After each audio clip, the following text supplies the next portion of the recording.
दोस्तों, और संस्कृत पढ़े चैनल में आपका स्वागत है। आज हम पढ़ेंगे 9वां पाठ, जिसका शीर्षक है बालिका नृत्यति। इसमें प्रथमा विभक्ति का प्रयोग है। जैसा आप लोग को पता है कि विभक्तियां 7 होती हैं, तो इसमें हम पहले प्रथमा विभक्ति का प्रयोग करेंगे। इसके लिए मैंने एक चार्ट बनाया है। इसको देखने के बाद आपको समझने में आसानी हो जाएगी। यहाँ पर देखिए, हमने अपना रूप लिखा है, तो राम नाम भगवान का होता है, इसलिए सबसे पहला रूप हम लोगों ने बचपन में राम का ही याद किया था। उसी के आधार पर मैंने आप लोगों को राम के रूप ही लिख के समझाया है इस चीज़ को। देखिए, जैसे एक वचन, द्विवचन, बहुवचन होता है। 3 वचन हो गए, तो उसके बाद विभक्तियाँ चलती हैं। देखिए, प्रथमा विभक्ति, द्वितीय विभक्ति, तृतीया विभक्ति, चतुर्थी विभक्ति, पंचमी विभक्ति, षष्ठी विभक्ति, सप्तमी विभक्ति और एक संबोधन होता है। इसका कोई एकता नहीं होता है विभक्तियों में, संबोधन के लिए होता है सब। जैसे प्रथमा विभक्ति में देखिए रूप चल रहा है राम, रामौ, रामा। राम एक वचन में है तो एक राम है, द्विवचन में तो 2 राम है, बहुवचन में यानी बहुत से राम है। तो हम यहाँ फिलहाल में प्रथमा विभक्ति को ही पढ़ेंगे इस चैप्टर में। प्रथमा विभक्ति को कर्ता कारक कहा जाता है, क्योंकि इसमें कर्ता की प्रधानता होती है, यानी सब्जेक्ट की प्रधानता होती है। यहाँ पर देखिए, हमने वो क्रिया के साथ संबंध लिखा है, कारक और उनके चिन्ह भी लिखे हैं। तो कर्ता है, कर्ता कारक प्रथमा विभक्ति में होता है। देखिए, प्रथमा विभक्ति में कर्ता कारक है, इसका चिन्ह ने है। इसी तरह क्रमशः प्रथमा विभक्ति, द्वितीय विभक्ति, तृतीया, चतुर्थी, पंचमी, षष्ठी, सप्तमी ऐसे चलता है, और इनके क्रमशः चिन्ह भी होते हैं। किसी का ने है, को है, से के द्वारा ये सब है। तो पहले तो हम लोग को कर्ता कारक पढ़ना है, प्रथमा विभक्ति, इसका चिन्ह ने है। हमने इसलिए दिखाया कि इसलिए ऐसे आप लोगों को चैप्टर समझने में आसानी थोड़ी होगी। चलिए हम अपने चैप्टर पर चलते हैं।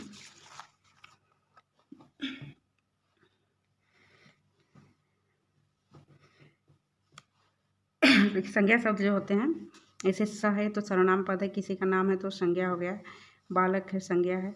तो इन संज्ञा पदों से हमें लिंग का बोध होता है कि वो किस लिंग में है। जैसे पुल्लिंग है कि स्त्रीलिंग है कि नपुंसक लिंग है। लेकिन ये जो क्रियापद है, इससे हमें लिंग का बोध नहीं होता है। ये सबके लिए एक जैसे होते हैं, चाहे स्त्रीलिंग हो, चाहे पुल्लिंग हो, चाहे नपुंसक लिंग हो। तो हमें संज्ञा पदों से लिंग का बोध होता है। आइए चैप्टर देखते हैं।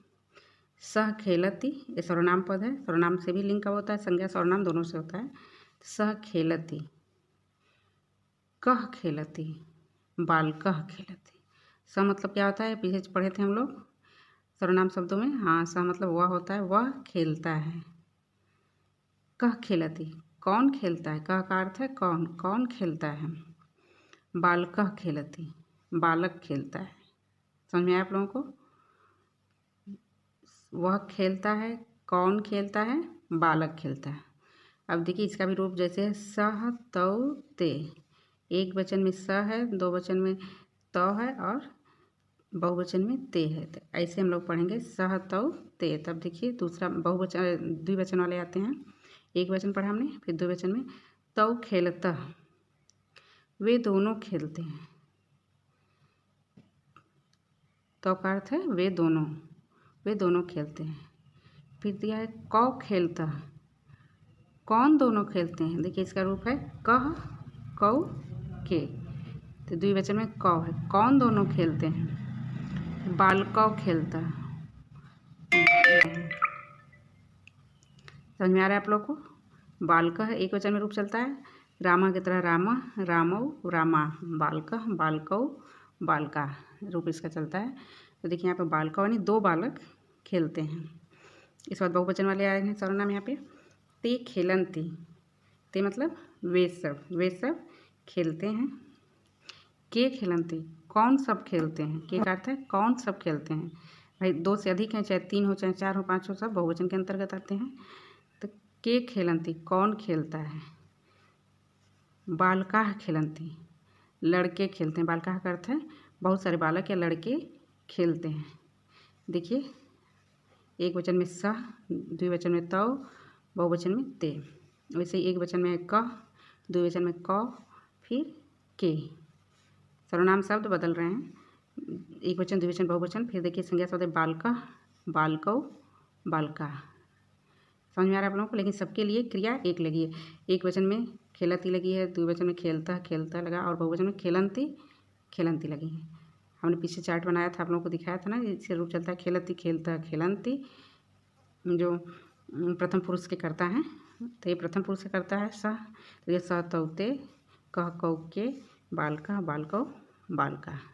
समझ में आ रहा है आप लोगों को। फिर देखिए यहाँ पे, यहाँ हमारा स्त्रीलिंग हो गया।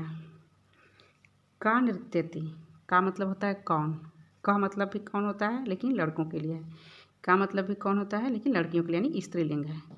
कौन नाचता है, बालिका नृत्यति, लड़की नाचती है। अत्र के नृत्यति, यहाँ अत्र मतलब यहाँ के नृत्य, कौन दोनों नाच रही हैं। का के बाद रूप चला है का के, द्विवचन में के हो जाता है। कौन दोनों नाच रही हैं।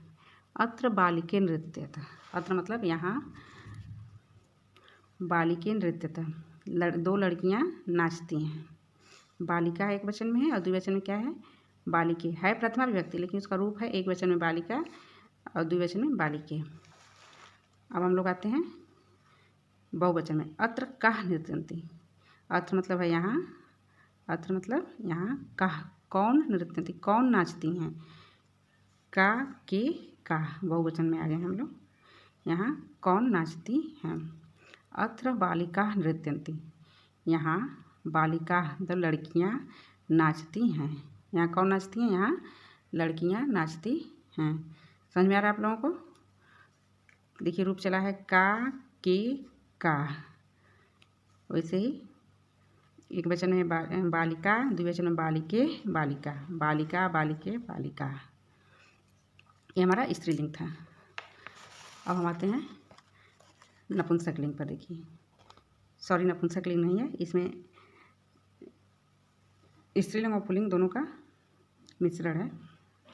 ऐसा बालिका, यह लड़की, ऐसा का मतलब क्या है, यह, हाँ यह लड़की है। बालिका खादती, लड़की क्या कर रही है, लड़की खाती है। बालिका खादती।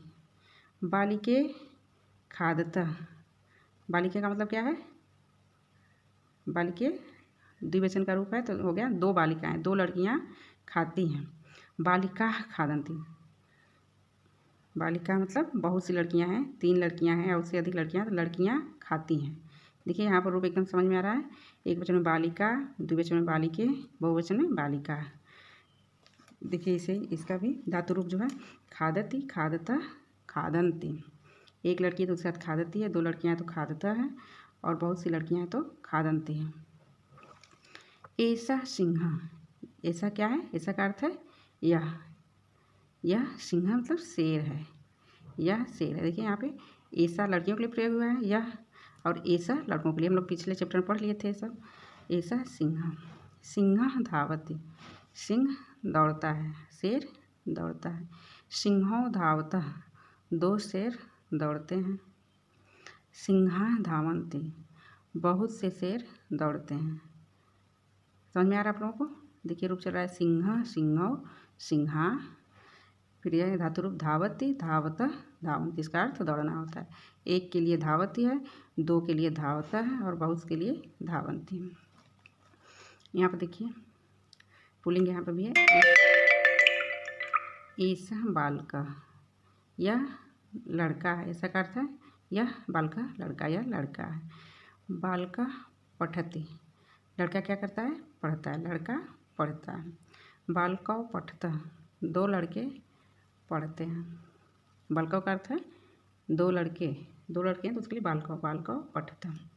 बालका पठन्ति, बहुत से लड़के पढ़ते हैं, लड़के पढ़ते हैं कह दिए, उसमें खुद बहुत से हो गए, 3 हो गया, 3 से अधिक हो गए, ऐसे हो गए सब। तो देखिए ऐसा बालका या लड़का है, बालक पठति लड़का पढ़ता है, बालको पठतः 2 लड़के पढ़ते हैं, बालका पठन्ति लड़के पढ़ते हैं, बहुत से लड़के पढ़ते हैं। इसका रूप चलता है बालका बालकौ बालका, एक वचन में बालका है, द्विवचन में बालकौ है और बहुवचन में बालका है। वैसे ये देखिए पठति पठता पठन्ति, एक वचन द्विवचन बहुवचन। तो जैसे जैसे हमारा सब्जेक्ट बदलते जा रहा है उसके अनुसार क्रिया एक वचन द्विवचन बहुवचन में परिवर्तित होती जा रही है। तो हमने इस चैप्टर में देखा कि जो संज्ञा पद हैं उनसे हमें लिंग का बोध हो जा रहा है। जैसे ऐसा से हमें पता चल रहा है कि यह लड़का है और ऐसा से पता चल रहा है लड़की है। बालिका से पता चल रहा है लड़की है, बालका से पता चल रहा है लड़का है। संज्ञा और सर्वनाम शब्दों से हमें लिंग का पता चल जाता है, लेकिन क्रिया जो रहती है उन दोनों के लिए संज्ञा पुल्लिंग और स्त्रीलिंग दोनों के लिए एक होती है। समझ में आ रहा है आप लोगों को चैप्टर? धन्यवाद।